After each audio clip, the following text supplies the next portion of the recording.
Besoknya, saya memutuskan untuk datang pengajian dengan adik. Hujan yang sejak tadi siang mengguyur baru berhenti sekitar pukul 4 sore. Dan kondisi jalan yang becek, hanya sedikit masyarakat yang ikut pengajian. Pastinya warga kampung juga malas keluar rumah. Saya pun disuruh Bude untuk mengantarkan sisa makanan. Tentu saja saya nggak bisa nolak. Setelah selesai mengantarkan makanan, sekitar pukul 9 kami bersiap untuk pulang. Kali ini saya nggak mau apes lagi. Saya nggak mau kejadian kemarin terulang lagi. Meski malam ini saya ditemani adik. Saya juga nggak mungkin lewat jalan kampung. Karena jauh dan pastinya becek. Saya pamit, kemudian kami bergegas meninggalkan rumah Bude. Karena hari sudah malam, rasanya kampung itu benar-benar sepi. Dingin karena sore juga hujan. Yang ada hanya suara jangkrik sama kodok yang meramaikan suasana kami sepanjang perjalanan. Di perjalanan pulang, saya berusaha memantapkan keberanian saya. Apalagi hari ini saya bersama adik.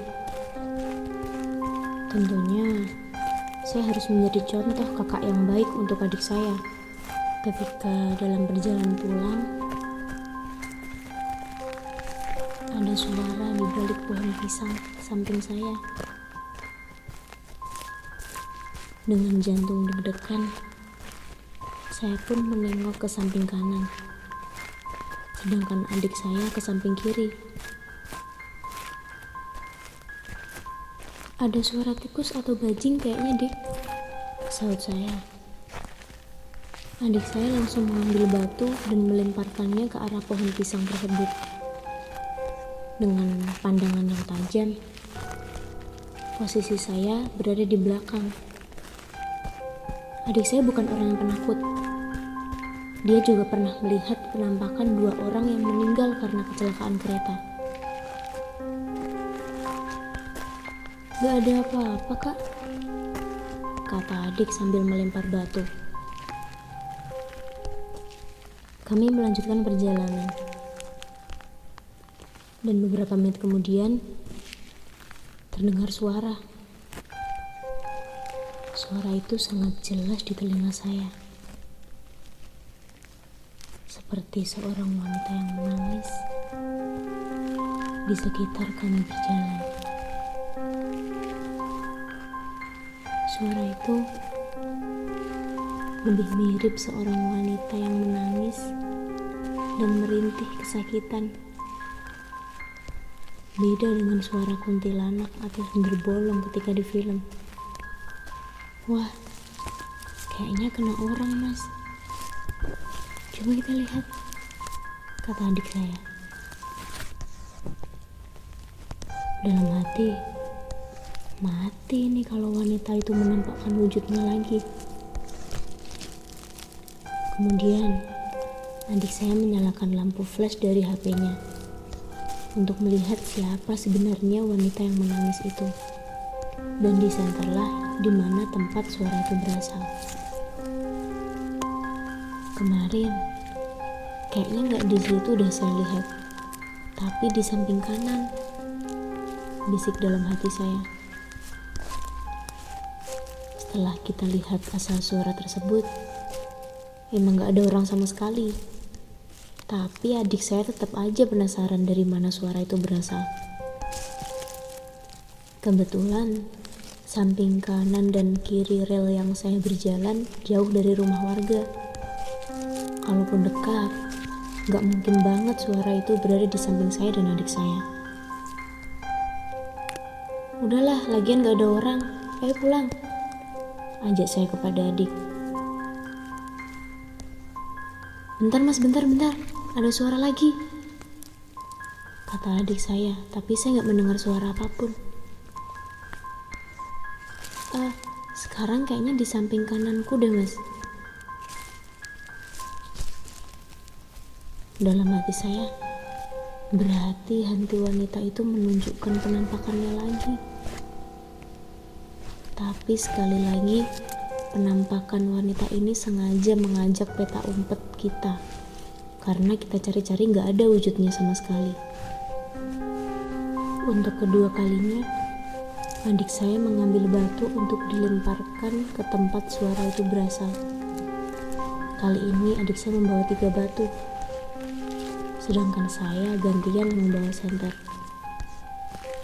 Gak lama kemudian, ada suara bel klakson kereta datang. Kami pun minggir ke samping kanan rel. Dan tempat suara wanita itu ada di samping kiri rel kereta api. Dari sela-sela kereta api berjalan, saya melihat sosok wanita itu, di mana sama persis dengan penampakan sebelumnya. Kali ini dia menghadapkan muka seperti memperlihatkan ke saya, dengan dibatasi kereta api yang sedang berjalan. Saya melihat penampakan sosok wanita berwajah rusak di sela-sela gerbong kereta api yang sedang berjalan. Saya bergegas mengajak adik saya untuk pulang dan berjalan di samping rel dengan batas kereta yang sedang berjalan. Sengaja saya menghindar dengan jalan kaki biar si wanita itu tidak menampakkan dirinya lagi.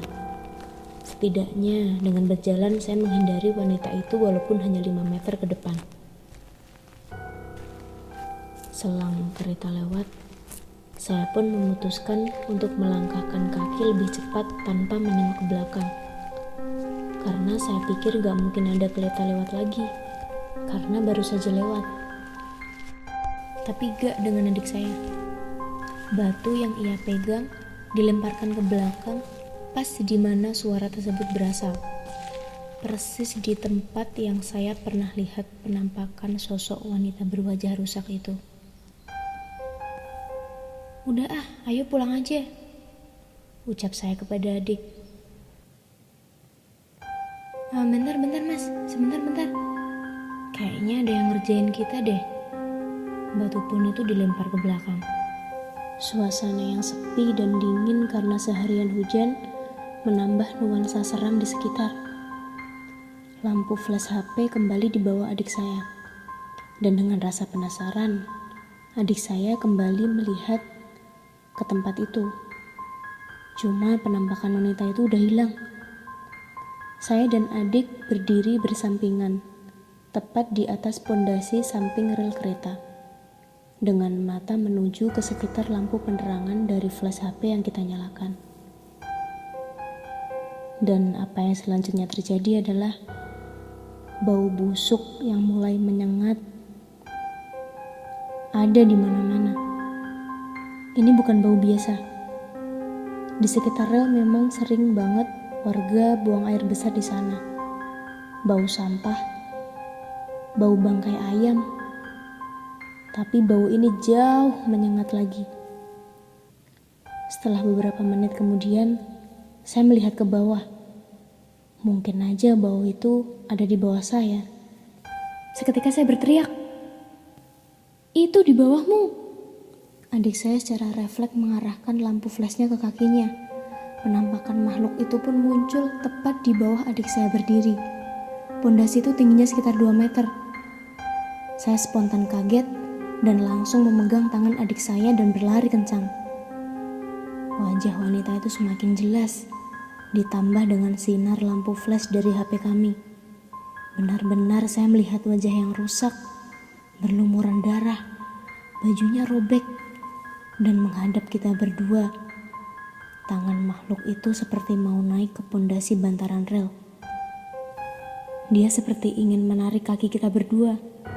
Kemudian kita berlari sekencang mungkin menghindari wanita berwajah rusak itu.